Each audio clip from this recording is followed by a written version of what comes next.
Good morning. Welcome to episode 89 of the Driller Newscast, a weekly update on the news and stories impacting the drilling and water industry. I'm your host, Brock Yordy.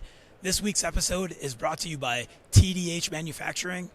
Go check those guys out. Check out the website. Look at all the innovations they're doing. Scott and team can give you all sorts of value add to your business, and we really want to thank them as our sponsor, as they have been many times this year. We're going to jump right to our feature, which is with Jason House, past president now by the time you're listening to this, and new president, Dave Traut of the NGWA. We're going to talk about everything they completed this year in 2023 and what Dave's plans are for 2024. You should have been at this conference. If you weren't there, you need to be an IGSBA and an NGWA member. This community and camaraderie is very important to us. Let's jump into this interview. This is Brock Yordy live at National Groundwater Week, NGWA's big show 2023. And I got the opportunity to sit down with El Presidente right now. We saw him earlier this summer, had a great discussion. I'm sure he's been plenty of more places, Jason House. And then we have soon-to-be president, David Traut. How are you guys doing? Doing great. It's a great show. I'm not sure what the total numbers are right now, but it's working out to be the third largest, I think. Certainly in the top three. In the top three, and it's great because it's our 75th anniversary. So this is a big 75 for us. So yeah, we had our board meeting earlier this week, and that went really well. And I will be exiting as president tomorrow night at the delegates meeting, and it'll be in Dave's good, capable hands. Thank you. And I just want to say that I'm going to go out and say I really appreciate everything I've learned from Jason over the year, because it was great to follow a great leader so I can continue on. I've got a lot of goals and visions on keeping on moving things forward, and there's a lot of things going on in the groundwater industry right now. And as everybody knows, everybody's fighting similar problems, lack of workforce, and we have to figure out a way to help the people in our industry. Absolutely.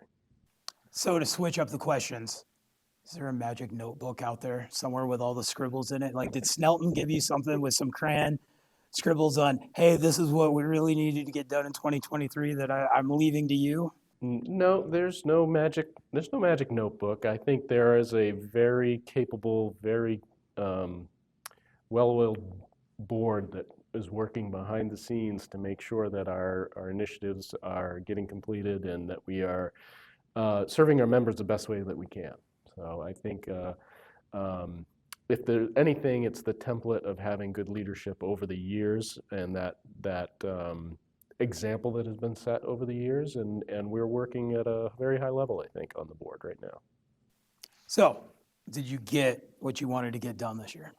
Well, things always go slower than you think they're going to go, right? And so we have laid a lot of really good foundation, a lot of really good groundwork to get NGWA University finished up, working with OSU on that.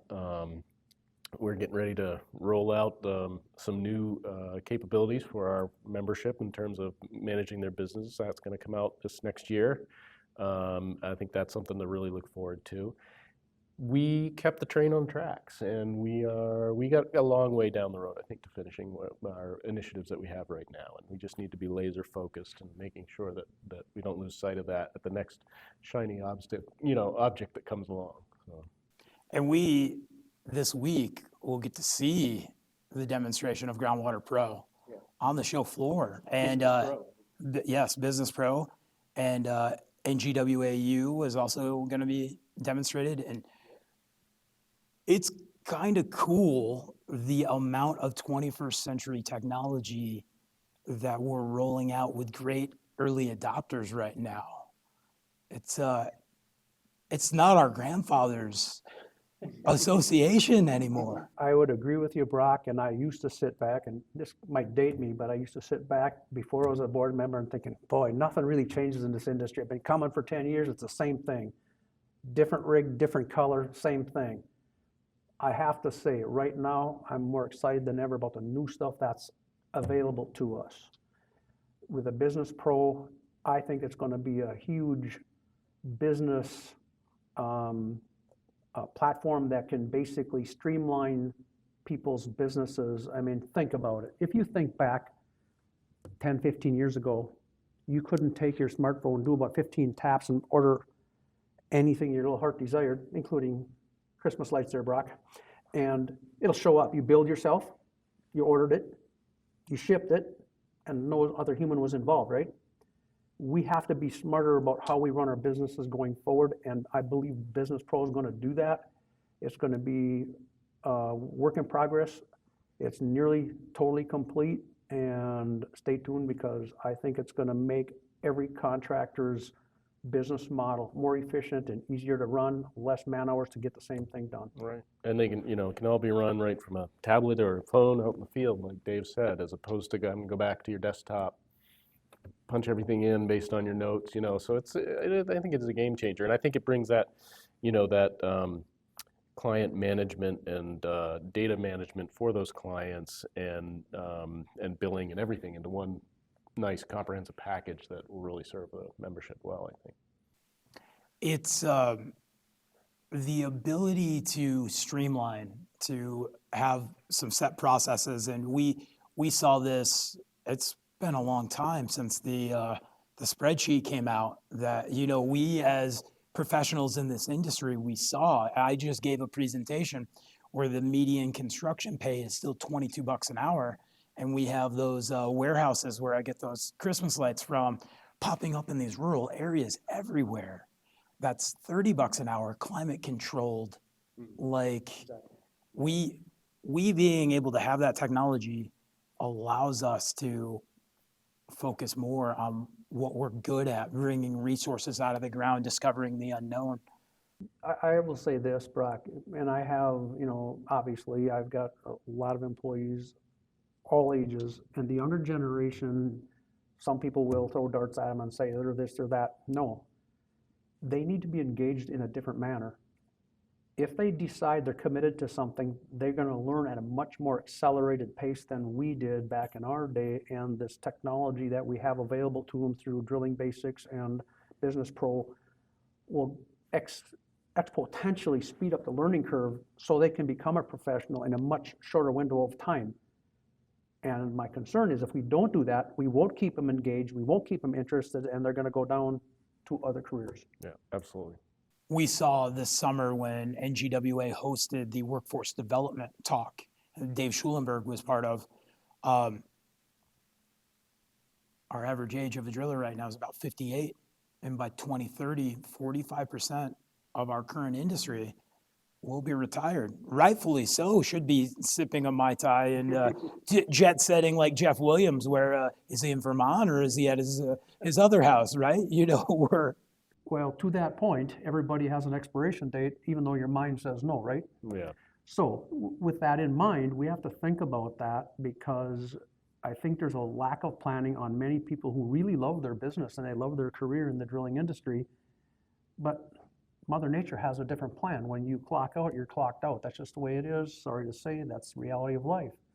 So there's a very narrow number of the population of the United States that basically provides water to a huge, many millions of people. And I don't know that many people even stop and think about how few people provide water for how many millions of people when you really think about it. And that includes not just the contractors, but people in the engineering world and so forth as well. Absolutely. It's a very thin layer of people because we hear this cliche, if we don't have clean water, nothing else matters. And if you stop and say it slowly and think it through, no, nothing else matters if we don't have clean water. Right. Nothing else matters. And it's it's sad, right, that there are people out there who can't even afford to have to have clean water. And so I think the foundation and National Groundwater Association and the Groundwater Foundation are really making a difference there with the Water Well Wish program.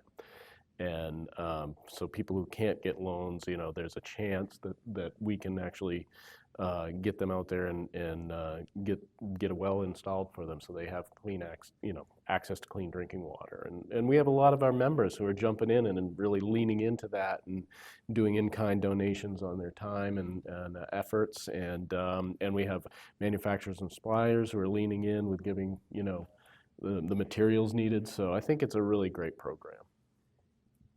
It is. It's, we talk about there's millions and millions of people on groundwater and whatnot. There's 23 million private water wells. The construction industry is only 7.9 million Americans out of 162 million Americans that work every day.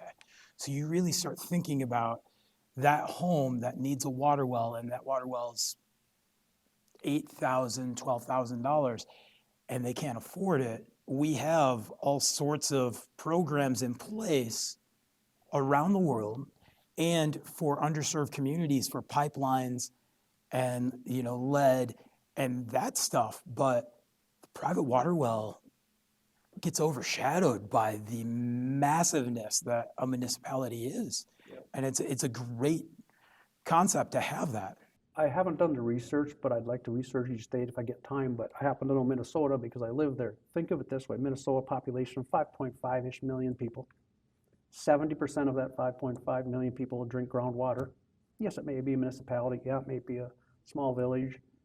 We have approximately only 130 licensed drillers in the state of Minnesota providing water to basically 70% of 5.5 million people. That's a pretty thin layer of skin over the scab. Yes. And they're old. Most of them my age are older, so it's going to look a lot different in 10 years. So I always beg to ask the question, you need to sit down today and think about your succession plan and think about what you and your company might look like 10 years from today. It's going to be here quickly. And we do have technology in place. We can make it that transition easier. We just have to do it. Yeah, it's funny, like a lot of the rural water programs, right, are funded through the Farm Bill and things like that. So I think that there needs to really be a shift in how people think of their water well. That is your infrastructure. That is infrastructure for the 70 million, people who rely on it, or whatever that percent, 70% of the people that rely on that. That is their only infrastructure. And so we talk about these massive infrastructure spending bills, and to your point, it's being spent on municipal water, but or distributed systems. We need to think of it as, hey, we need to give some of that money or distribute some of that money to the rural families and the areas. Once you get outside, get a mile or so outside of a city, that's where the water line ends. And everybody's relying on groundwater out there. So you just hit a great point that I want to segue a little bit, and that's one, you said the Farm Bill, which back in April we were pushing to get funded, which as topsy-turvy did this, and I believe at this point has been now pushed into 2024. I believe so. Yeah, it's so we think about that funding and whatnot, and there's lots going on. And so the fly-in right now, this is just by the time you watch this, we will have wrapped Groundwater Week that you should have been here. If not, you better make your plans for next year. But your next trip needs to be outside of your state shows and your professional development, is get to DC with NGWA.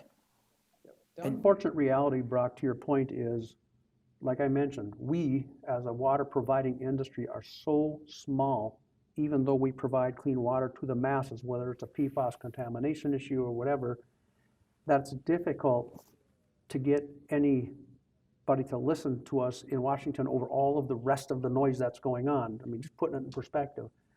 But we have to keep pushing. That's always going to be there. So if it's not us few, then who? Right, and I think one of the ways to keep in front of our legislators are, not, yes, the fly-in is extremely important, but then following up after the fly-in, right, and making sure that, hey, you asked me a few questions about, if you're talking to staff or if you're talking directly to your representative, you asked me a few questions about this. Wanted to give you a little more information, or for instance, there were Farm Bill listening sessions that were held at various locations around the country.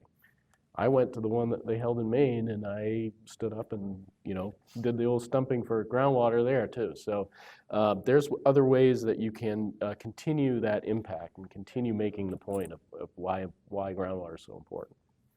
Our week at the fly-in last year, or this year, our last fly-in, TikTok, if you remember, we all got there and our meetings got shifted around because they all decided to inquiz the TikTok creator. And suddenly, boom, our meetings are shuffled and it's our water's life. All right, so we have Groundwater Pro. We have, what is it called? Business Pro. NGWA University is Drilling basics. Drilling basics. Drilling fundamentals, basically, yes. Jason's got a lot done. What are you going to do, Dave? Well, there's work. I want to get the project completed. The footings are laid. The construction crews are about 80% done, but we have to work out the details, and that's always the case. It's not done. The house isn't done until you got an occupancy permit, right? And we need to get to the point where we get that occupancy permit. So my point is, Business Pro needs some additional work on it yet. Drilling basics still needs a little bit of work on it yet. We got to finish it up. And like Jason had mentioned, when you start a project, you have a deadline, but it's just like building the house. There's always them couple items that didn't get quite finished. Well, the electrical inspector, he came back and he noticed that, those things weren't 5 feet apart or whatever, So then the next step is, once we've got that completed, now we have to actually engage and have the opportunity to teach the contractors, hey, this is available to you. Because it doesn't matter how good my tool is in my toolbox if I don't show the person how to use that tool. And that tool is going to be how can I implement Business Pro to make my job and my company running more efficient. Knowing the inner workings, that I have all kinds of visions for this thing. You could be doing a service call and thinking, oh, geez, I'm going to need a 5-horse pump tomorrow. Go on your phone, be tied into a supplier, and you could probably order it right from your phone before you even leave the job site, so that tomorrow morning it's sitting at my office rather than waiting until tomorrow morning when I get to the shop and then I first order it, and then it's another day.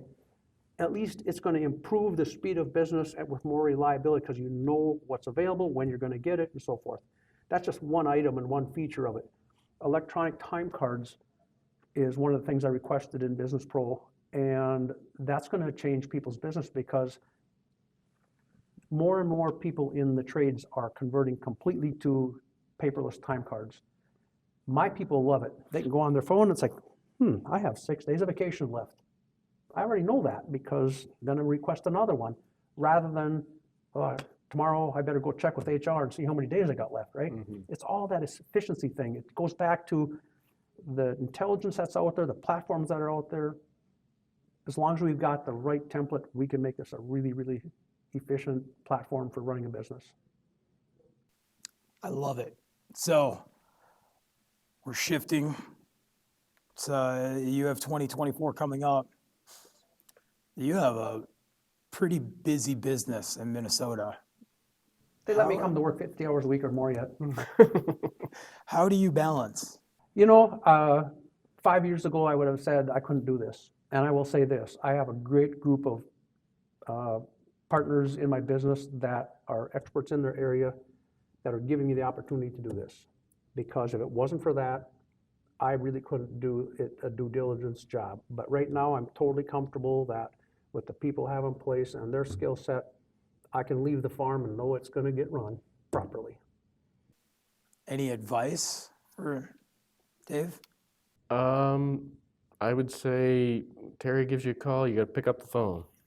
But no, I think Dave doesn't need advice from me. He's got it all well in hand. I think you will find that it's actually, I don't know, looking in the rearview mirror now a little bit, it's a bittersweet. It was a busy year. I was on the phone a lot. I had meetings a lot, but I wouldn't trade it for anything. But it's going to be nice to kind of dial back a little bit for a while and get back to the business that I work in, that pays my salary. So I want to keep looking for opportunities to contribute to the industry, and I can be very selective about those. And I would just say, you got a great board that you're working with, and just keep them on track.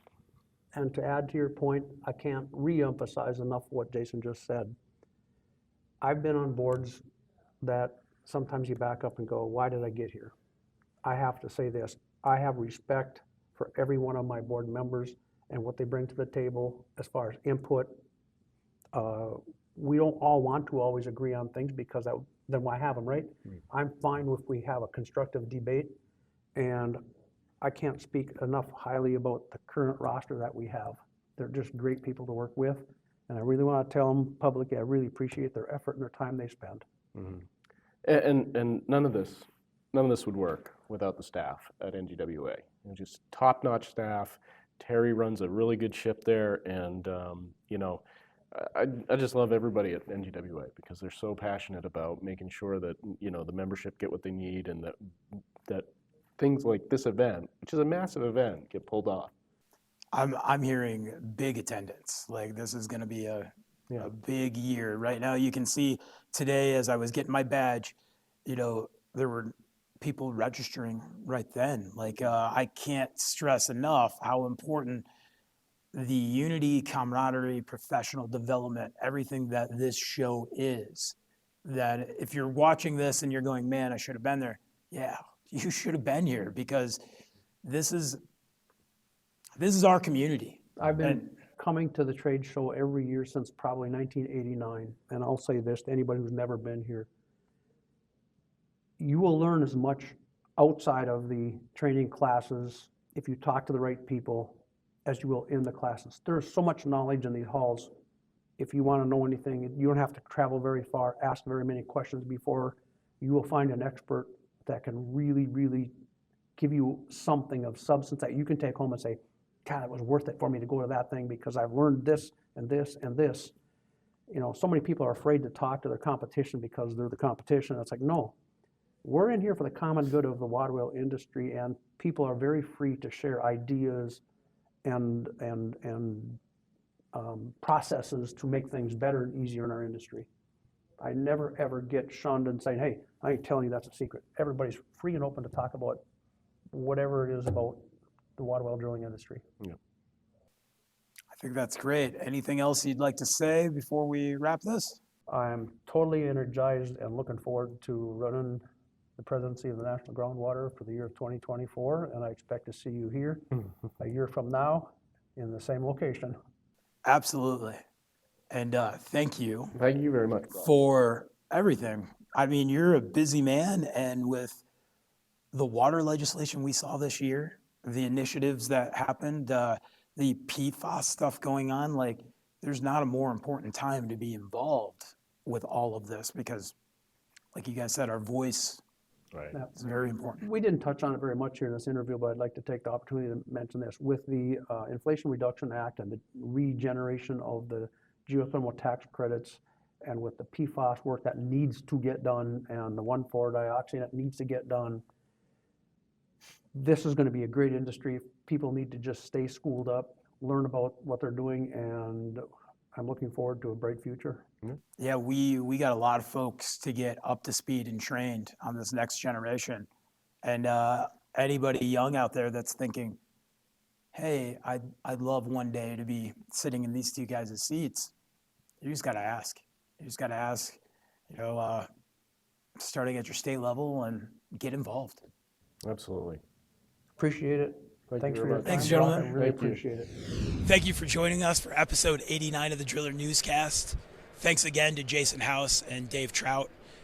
You need to be at this conference. Being an NGWA member and an IGSPA member is very important to our drilling community, and you can see that by the passion that Jason and Dave just showed us with everything they talked about that was accomplished in 2023 and what's going to happen in 2024. Thanks for joining us.